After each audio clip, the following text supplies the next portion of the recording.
નમસ્કાર દર્શક મિત્રો, જીટીપીએલની ગુજરાતી ચેનલના સર્જક સાથે સંવાદમાં આપનું સ્વાગત છે.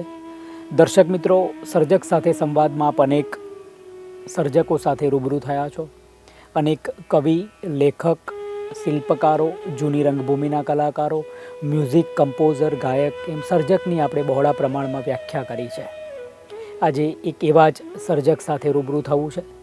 દર્શક મિત્રો, જીટીપીએલ પરિવાર વતીને આપ સૌ દર્શક મિત્રો વતી આદરણીય શ્રી નટવરભાઈ પટેલ સાહેબનું સ્ટુડિયોમાં સ્વાગત કરીએ. નમસ્કાર નટવરભાઈ. નમસ્કાર શૈલેષભાઈ. હાજી હાજી. નટવરભાઈ પટેલ દર્શક મિત્રો બાળ સાહિત્યકાર છે અને બહુ ઊંચા ગજાના બાળ સાહિત્યકાર. વર્ષોથી સાહિત્યની સાધના કરે છે.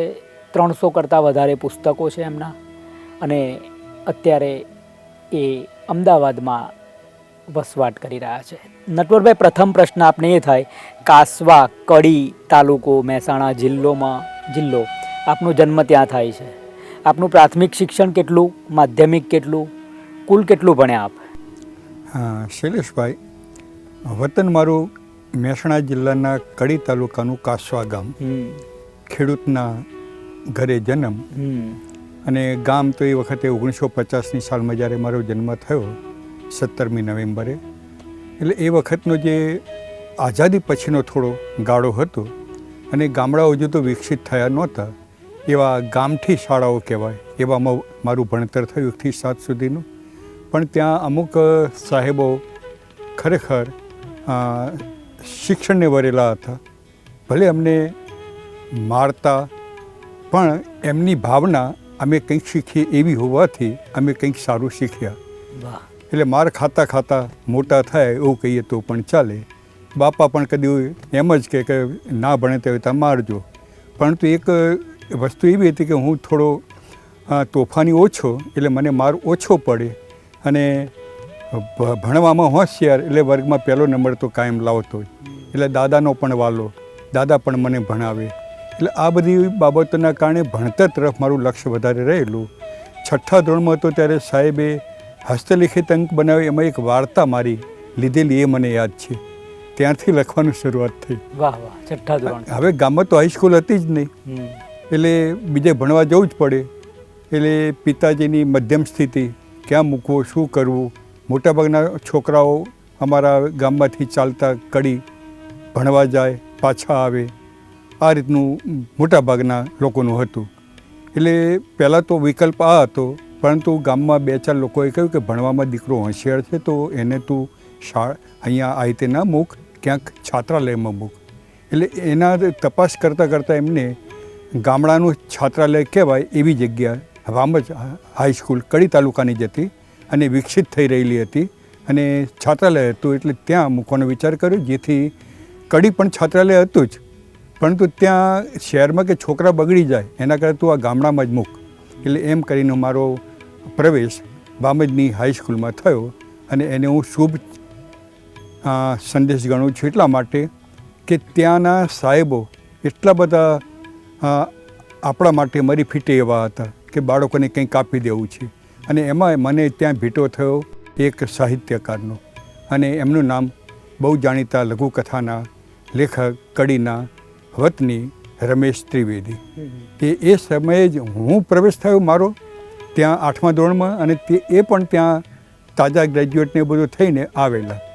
અને પછી તો અમારો બેનું ટ્યુનિંગ મળતું થયું અને એમની પ્રેરણાથી લખતો થયો.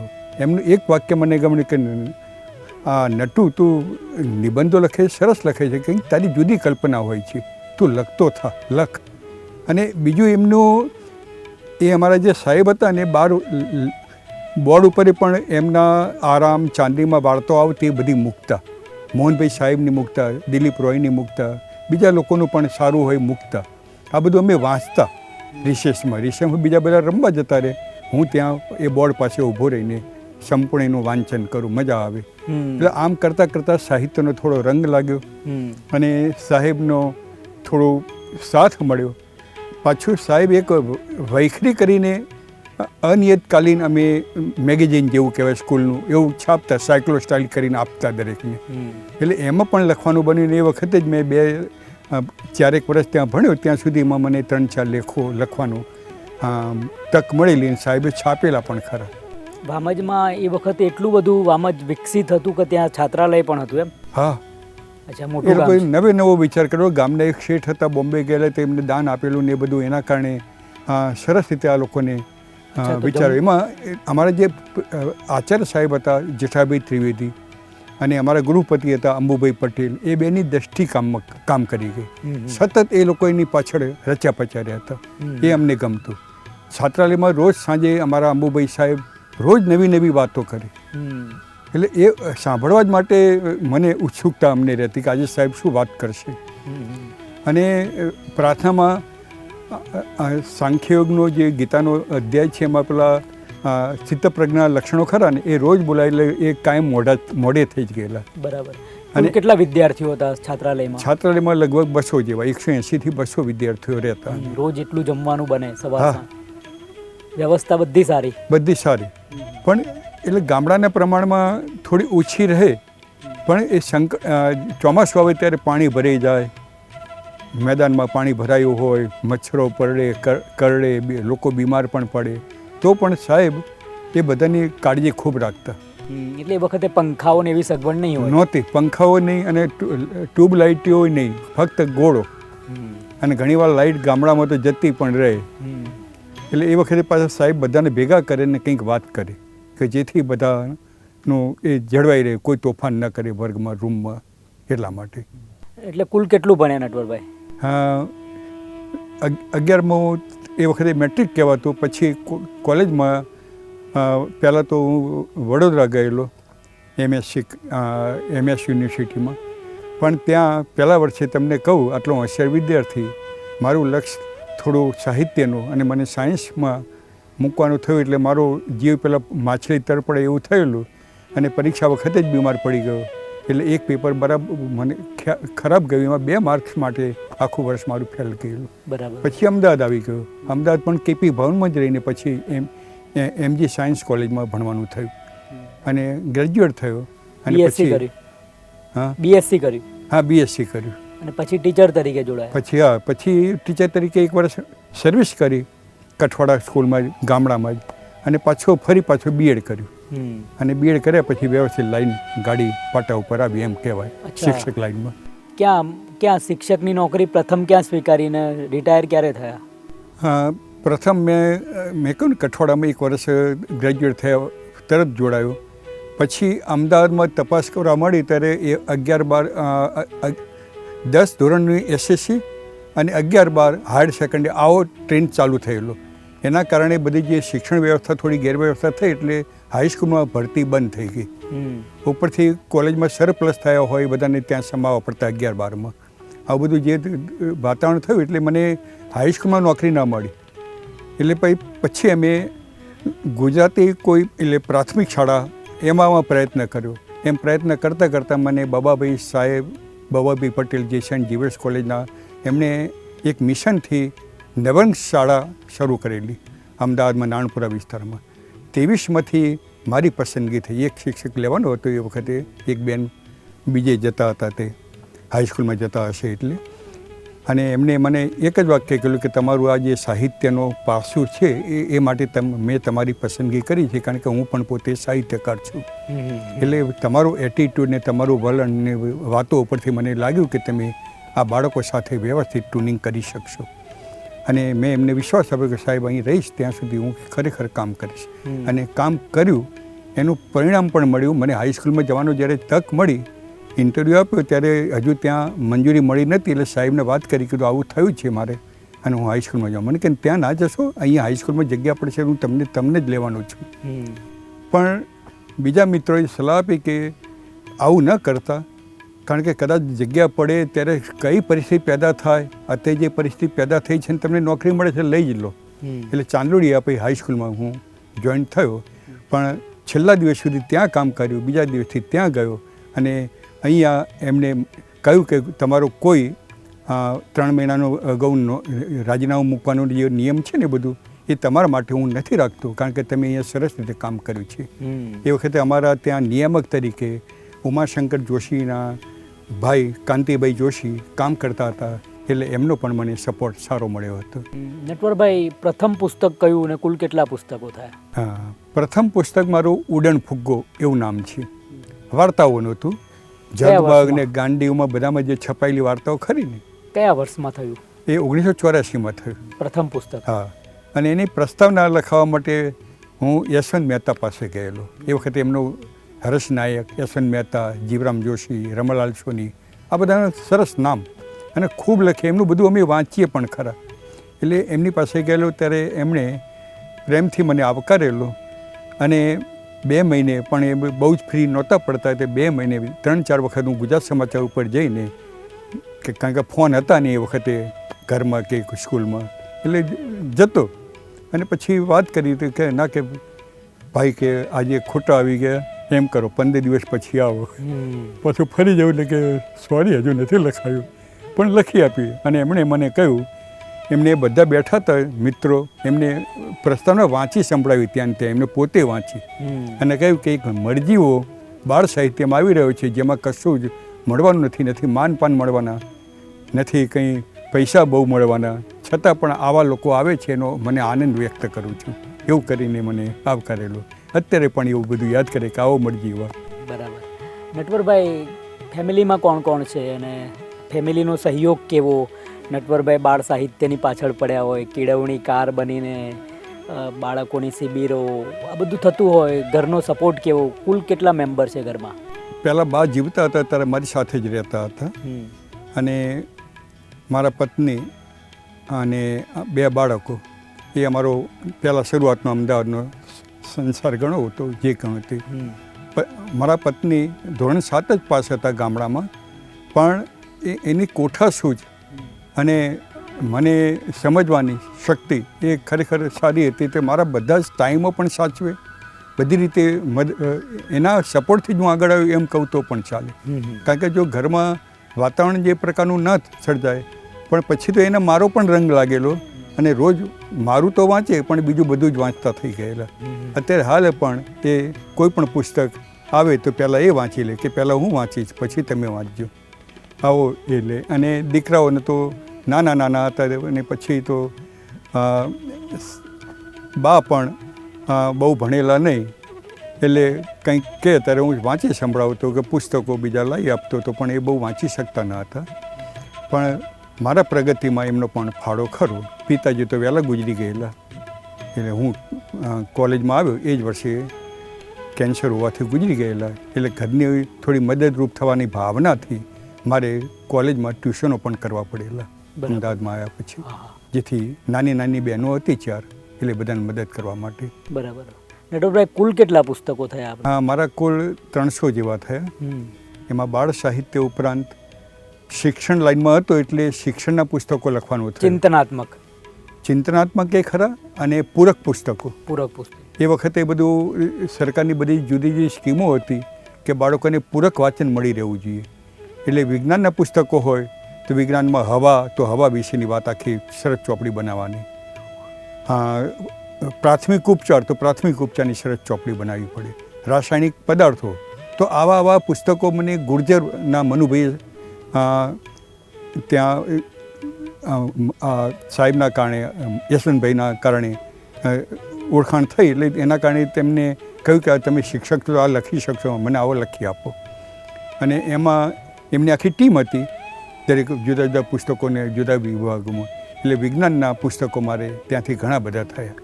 તદુપરાંત પ્રાથમિક શાળા શિક્ષકો માટે ટીચર્સ હેન્ડબુકો તૈયાર કરવી પડતી, કે તે ભણાવવાનું એ બધું. એટલે એ પણ થોડી પુસ્તકો એવું બધું લખવાનું થયું, જેને ટીચર્સ હેન્ડબુક અને શિક્ષક નિદર્શની કહીએ. એ દર વર્ષે કોર્સ બદલાય, એટલે 1 થી 7 ધોરણના ગુજરાતીના તો ગુજરાતી, મારું ગુજરાતી વિષય નહોતો છતાં પણ મને ગુજરાતીના પુસ્તકો લખવાનું કહેતા, ને વિજ્ઞાન મારો વિષય હોય તો એટલે વિજ્ઞાનના પણ લખવાનું કહેતા. નટવરભાઈને એમ પૂછવામાં આવે કે તમને ફરવા જવાનું ક્યાં ગમે? કયું સ્થળ કે તમને બેહદ પસંદ હોય? ગામડામાં રહેલા એટલે મને પ્રકૃતિનો બહુ જ એવા સ્થળો હોય ને એ વધારે ગમે. જમવાનું શું ભાવે? હા, જમવાનું ગળ્યું પદાર્થ બહુ ભાવતો હતો, એટલે સુખડી બહુ વાલી હતી. એટલે બા કંઈક કામ થાય એટલે કંઈક રાજી થયા હોય તો કે આજે તો સુખડી બનાવી દઈએ, ચાલ તને હમણાં ખાધી નથી. મારા પત્ની પણ સુખડી બનાવે, કાલે પણ સુખડી ખાધી. ક્યાં બાત હે! તમારો 74મો જન્મદિવસ હતો અમૃત પર્વમાં આપ પહોંચી ગયા છો, હા. અમૃત મહોત્સવમાં. ભવિષ્યનો શું પ્લાન છે નટવરભાઈ? સહજ રીતે જીવવું અને બાળકોને જ્યાં સુધી કંઈક આપી શકે એવી શક્તિ ભગવાન આપે ત્યાં સુધી એમની વચ્ચે જવું, વાર્તાઓ કહેવી. અત્યારે હાલ પણ કોઈ બોલાવે કોઈ સ્કૂલ તો એ બી પરવા નથી કરતો અને જાઉં છું. ઘણી સ્કૂલોમાં વારંવાર ગયા હોઈએ એટલે ક્યાંક ને ક્યાંક પ્રસંગ પડે એટલે સ્કૂલોવાળા યાદ કરતા હોય છે એટલે જવાનું બને છે અને એ મને ગમે છે. એ મારી આ સહજ પ્રક્રિયા છે. અને બાળકો વચ્ચે જઈએ છીએ ત્યારે ખરેખર કંઈક લઈને આવીએ. પેલો નોળિયો હોય ને, સુગંધ શું કહેવાય, નોળવેલ સૂંઘીને આવે એટલે એમાં તાકાત આવે. એટલે ઘરે આવીને ખરેખર પ્રફુલ્લિત વાતાવરણ, મન પ્રફુલ્લ રહે છે જે દિવસે બાળકો સાથે.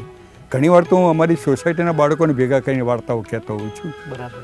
ધાબા ઉપર ખાસ કરીને ઉનાળાની સિઝનમાં રમતા હોય કે ચલો બાળકો આવી જાઓ, હું તમને કંઈક કહું એટલે આવી જાય બધા. ના, એ જે ચાલુ રહેવું જોઈએ, સંસ્કાર ચાલુ રહેવા જોઈએ. તમે આપ ઘણી જગ્યાએ પોખાયા છો, કેટલા પુસ્તકોને એવોર્ડ મળ્યા, આપને કેટલા એવોર્ડ મળ્યા? એવોર્ડની બાબતમાં કહું તો મારા ઉપર એ રીતે મહેરબાન કુદરત છે જ. પાંચ એવોર્ડ મળતા હોય છે ગુજરાતી સાહિત્ય અકાદમીના, 5 પુસ્તકો માટે એ મળી ચૂક્યા છે. બીજું પુસ્તક મારું હતું મીઠા ટવકા, એને એ વખતે પહેલો એવોર્ડ એને મળેલો. પછી નાટકના પુસ્તકને મળ્યો. નાટકનો પુસ્તકને 3 વખત મળ્યા મને. એમાં ગુજરાતી સાહિત્ય પરિષદના 3 એવોર્ડ બાળ સાહિત્ય માટે છે. નટવરલાલ માલવી પારિતોષિક, રમાલાલ સોનીનો પારિતોષિક અને આ પેલો એક એનીબેન સરૈયા પારિતોષિક. એ 3 એ વખતે મને મળી ચૂક્યા હતા. તદુપરાંત નાની મોટી જે સંસ્થાઓ કામ કરતી હોય છે, કોઈ હરીફાઈ રાખે, કોઈ એમની મેં આપણું સન્માન કરે, તો એવા બધા પણ એવોર્ડો મળી ચૂક્યા છે મને. યશવંત મહેતાની જન્મ શતાબ્દી ઉજવાય ત્યારે ભાવનગરથી નાટ્ય સ્પર્ધા રાખેલી, લેખન એકાંકી મેં રાખેલી ને બાળકમાં, તો બાળકોમાં એમાં મારો પહેલો નંબર આવેલો. બરાબર. સમકાલીનમાં નવલિકા સ્પર્ધા હતી ત્યારે પણ મારો 5મો નંબર આવેલો. એ વખતે નવલિકાઓ પણ લખાઈ છે. નવલિકાના 2 સંગ્રહો પણ મેં કર્યા છે. નવલકથા લખી છે આપે? હા, નવલકથા પણ એક લખી છે, જે ધારાવાહિક અમારા પાટીદાર સમાજની હતી. એટલે પાટીદાર સમાજનું મેગેઝિન હતું કડવા પાટીદાર, એમાં છપાયેલી પછી પુસ્તક રૂપે ઉગ્યો સમણા કેરો છોડ એમ કરીને આવેલી છે. એટલે એ સમય નવલકથાનો ચાલતો તો દોર રાખો તમારા એ વખતે. બરાબર છે. અત્યારે તો એટલું કોઈનું સામર્થ્ય પણ નથી. એ વખતે પન્નાલાલ ને બધા, રઘુવીર ચૌધરી ને બધા અદ્ભુત કામ થતું હતું. આજના સર્જકોને, આજના બાળ સાહિત્યકારોને કેવું ભવિષ્ય લાગે છે આપને, આજનું બાળ સાહિત્ય? અમે અમારા પુરોગામી પાસેથી શીખ્યા અને એ લોકોની મુલાકાતો પણ મેં રમાલાલ સોની પાસે બેઠેલો આ જ રીતે પૂછવા માટે. અમારા જીવરામ જોશી, એમને પણ 2 વખત મુલાકાત લઈને, એમની મુલાકાત એકવાર તો મેં લેખ પણ કરેલો એમનો સરસ, એ છપાયેલો. એ રીતે નારાયણ તપોધન જે કાવ્યમાં સારા હતા, તે તુષાર તપોધનના પિતાજી, એ પણ સરસ લખતા, એટલે એમને પણ મળવા જતો. એટલે એ તો કે વારંવાર આવજો, કે મને તમારી સાથે વાતો કરવી ગમે છે. એટલે એમના ઘરે વાડા જ રહેતા હતા, જતો, નજીક રહેતો હતો. એટલે આ બધાના કારણે અમને શીખવા મળ્યું અને અમારી પાસેથી હવે નવી પેઢી શીખે એવી અપેક્ષા હોવાથી હું ઘણી જગ્યાએ જતો હોઉં છું.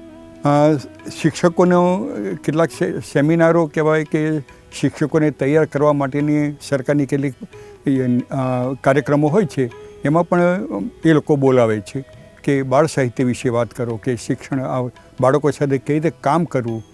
એ રીતે GCERT-વાળા છે કે આપણે આ વિદ્યાપીઠ બાલવાડી શિબિરો પણ કરે છે. પછી લોકભારતી સણોસરા એ પણ આવી શિબિરો કરતા, તો ત્યાં હું પહોંચી જતો એ લોકોના આમંત્રણથી. એટલે દર્શક દાદા હતા ત્યારે મળવાનું પણ થતું. મનસુખભાઈ સલ્લા ત્યાં જ હતા એ વખતે, એટલે ત્યાં પણ અમે મળતા. એટલે આ બધાને કારણે શું, એ આપણા પાસે જે કંઈ છે એચિવમેન્ટ, તો એ પુરોગામીઓ પાસેથી પાછળ અનુગામીઓ જે આવી રહ્યા હોય એમને પણ મળે અને એમના દિલમાં સારા વિચારો રોપાય એવી ભાવનાથી બધે જતો. એટલે શિક્ષકો અત્યારે જે આવી રહ્યા, અત્યારે જરા મોબાઈલના કારણે અને આ કેટલીક આ સોશિયલ મીડિયાના કારણે એમને કવિતાઓ લખે, બીજી વાર્તા લખે, નો ડાઉટ લખતા રહેવું જોઈએ, પણ એમાં કેટલીક કચાશ હોય છે એ આપણે ધ્યાન એમાં તો દોરી શકતા નથી. પૂછે છે ઘણા કે સાહેબ આ કાવ્ય મોકલ્યું છે તમને કેવું લાગે છે. એટલે મારો એક થોડો સ્વભાવ રહ્યો છે કે ભાઈ હું તો સાચું કહું કે ખોટું કહું. એટલે કે સાહેબ ના જે હોય તે કહો. એટલે પછી ભૂલો હોય એ બતાવું, સારું હોય એ પણ બતાવું, કારણ કે આપણી ફરજ છે. નટવરભાઈ, આજના કેળવણીકારોને, બાળકોને, વાલીઓને, બાળ સાહિત્યકારોને આપનો સંદેશ. બાળ સાહિત્યકારો લખતા રહે, કારણ કે લખતા લહ્યો થાય. અને અંતરમાં બાળક બેઠો હોય, તમારા જીવનના જે અનુભવો હોય એ બધાને તમે મિશ્ર કરીને કંઈક બાળકોને આપો તો એ સારું રહેશે. અને સ્કૂલોમાં જે શિક્ષકો કામ કરી રહ્યા છે એ બાળક તમારી પાસે વાલી વિશ્વાસથી મૂકે છે કે આ સાહેબ આ બાળકને, મારા બાળક ભલે ગમે તેવો હોય, એને તૈયાર કરીને વ્યવસ્થિત આપશે. એટલે શિક્ષકનું કામ કુંભાર જેવું છે. પ્રજાપતિ જ્યારે માટલા ઘડતા હોય છે ત્યારે એક હાથ અંદર રાખીને બીજા હાથથી ટપલું મારે છે જેથી માટલું ફૂટી ના જાય. એટલે આવા શિક્ષકો જે ઘડતરનું કામ કરી રહ્યા છે અને બાળકને એક પ્લેટફોર્મ પૂરું પાડી રહ્યા છે, ત્યારે એવા બાળપ્રેમી શિક્ષકો આ ક્ષેત્રમાં આવે છે એનો આનંદ અમને રહે છે. જ્યાં પણ જઈએ ત્યાં 2-3 શિક્ષકો તેવા મળે જ છે અમને, જે ખરેખર અમારી સાથે એટલા સંલગ્ન થઈ જાય કે વાતો એમ. એટલે મને ખ્યાલ આવે કે આ બાળકો માટે ખાસ કામ કરનારા શિક્ષકો છે. ક્યાં બાત હે, ક્યાં બાત. સરસ સરસ. વિશાળ જીવન છે આપનું. 74 યર્સ થયા છે.